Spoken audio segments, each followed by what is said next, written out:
Hello दोस्तों, मैं हूं आपका दोस्त एडवोकेट शिवेंद्र प्रताप सिंह। आज हम आपको बताएंगे हमारे एक सब्सक्राइबर दोस्त का एक सवाल है जिसमें ये कहा गया कि क्या गवाहों के आधार पर या गवाही के आधार पर 302 अर्थात मर्डर केस में सजा हो सकती है या नहीं।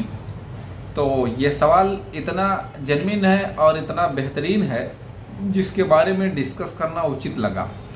देखिए, जब भी कभी 302 अर्थात मर्डर जैसा मामला दर्ज होता है, किसी पर आरोप ऐसा लगाया जाता है या ऐसा अपराध हुआ तभी आरोप लगा, लेकिन सही बात यह है कभी कभी पुलिस की नाकामी की वजह से या कभी कभी पुलिस किसी केस को कब बिगाड़ दे कब बना दे ये पुलिस पर निर्भर होता है, लेकिन वो भूल जाती है पुलिस कि भाई हो सकता है कि आगे कार्रवाई मेरे पर भी हो जाए। एक केस में ऐसा ही हुआ, उस केस का भी थोड़ा सा जिक्र मैं करूंगा बीच में इस वीडियो में, और उसमें पुलिस पर कार्रवाई भी हुई थी। 302 का केस रद्द भी हुआ, ख़त्म भी हुआ, और क्यों हुआ उस पर भी हम चर्चा करेंगे। अब बात करते हैं, देखिए, जब भी कभी हत्या जैसा अपराध होता है समाज में तो पहली बात तो ये बहुत ही हीनियस क्राइम है। इस तरह का अपराध होना नहीं चाहिए।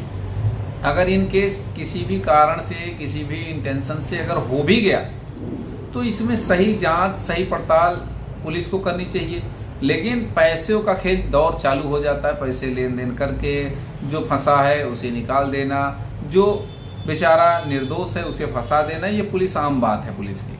हालांकि सभी केसों में या सभी पुलिस वाले ऐसा नहीं करते, लेकिन मैक्सिमम हो जाता है ऐसा। मैक्सिमम चीज़ें होती ही हैं। गवाहों को कब लाया गया कब नहीं लाया गया, किस में कब कुछ न कुछ गड़बड़ी पुलिस कर ही देती है। अब एक केस हम आपको बताएं, मणिकंदन वर्सेस स्टेट, ये 2024 का मामला है। ये ऑर्डर डेट है 5/4/2024। क्रिमिनल अपील नंबर है 1609/2011। इस केस में भी कुछ ऐसा ही हुआ, बयानों के अकॉर्डिंग ही बातें करेंगे। इसमें भी क्या बयान के आधार पर जो बात आई थी इसमें भी वही बात आएगी। देखिए, गवाह पर सवालिया निशान उठ रहा था मर्डर के केस में। ये भी 302 का ही था। 5 गवाही हुई थी इसमें, 5 गवाही हुई और आजीवन कारावास की सजा होती है। हाई कोर्ट से भी राहत नहीं मिलती है, सुप्रीम कोर्ट में ऑर्डर चैलेंज किया जाता है। इसमें देखा जाता है कि एफआईआर में घटना का समय 10:30 बताया गया था, लेकिन पोस्टमार्टम में 7 बजे की बात, 7 बजे की पहले की घटना बताई जा रही है। यानी कि जो एफआईआर दर्ज है उसमें घटना का समय 10:30 बताया गया, लेकिन पोस्टमार्टम कह रही है कि 7 बजे से पहले की घटना है। ये एक बात हो गई।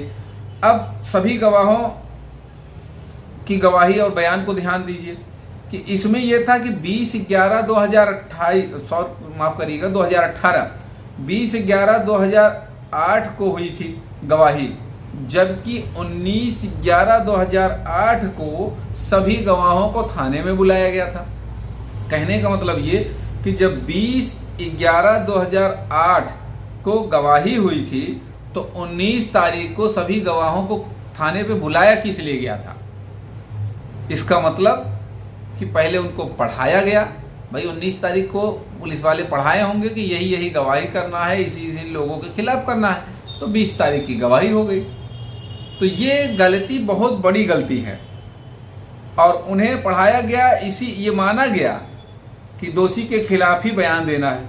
पुलिस के रवैया को, यानी कि कुछ भी हो सकता है, डराकर भी गवाही दिलाई गई होगी कि भाई तुम भी जेल चले जाओगे अगर ऐसा नहीं कहोगे, डरा धमका या पैसे का लालच, कुछ भी हो सकता है ना, ऐसा कोर्ट ने माना।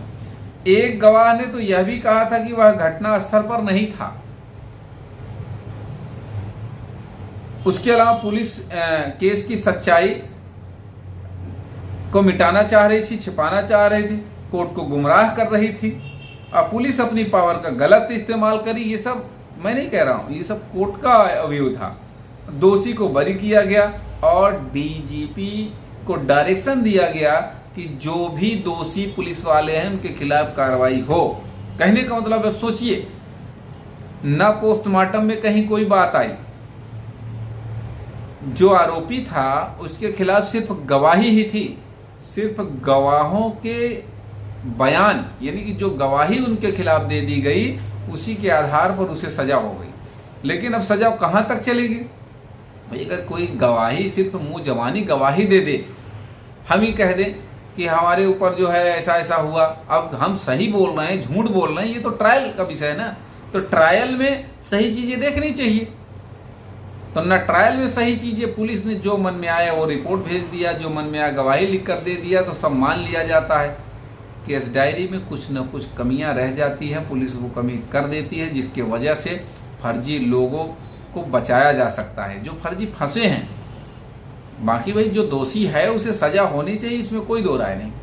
और हत्या जैसे मामले में पहले का मामला और आज की स्थिति परिस्थिति दूसरी हो गई। आज तो लोकेशन ट्रेस किया जा रहा है और डिटेल कॉल डिटेल निकाली जा रही है कि भाई उस समय घटना के समय में ये आरोपी वहाँ था नहीं था तो क्या कर रहा था, लास्ट कॉल किसकी थी, कई चीजें होती है, निर्भर करता है इस समय मर्डर के केस में। ऐसा नहीं कि मर्डर हो गया जिसका मन में, अच्छा मर्डर केस में एक आदमी तो जेल होती नहीं, 4-6 लोग पिसते ही हैं, इसमें भी कोई दो राय नहीं है। जब 4-6 लोग पिसेंगे तो अलग अलग लोगों पे अलग अलग धाराएं भी होंगी, तो वो निर्भर करता है कि किस केस में क्या धारा लगी है। कुछ और पूछना है, जानना है तो स्क्रीन पर चल रहे नंबर पर फोन करके भी जानकारी ले सकते हैं। उम्मीद करता हूं, आशा करता हूं आज का यह वीडियो आपको बेहद पसंद आया होगा। अगर वीडियो पसंद आए तो वीडियो को लाइक करें, शेयर करें। यूट्यूब चैनल SP 72 कानून प्रयागराज को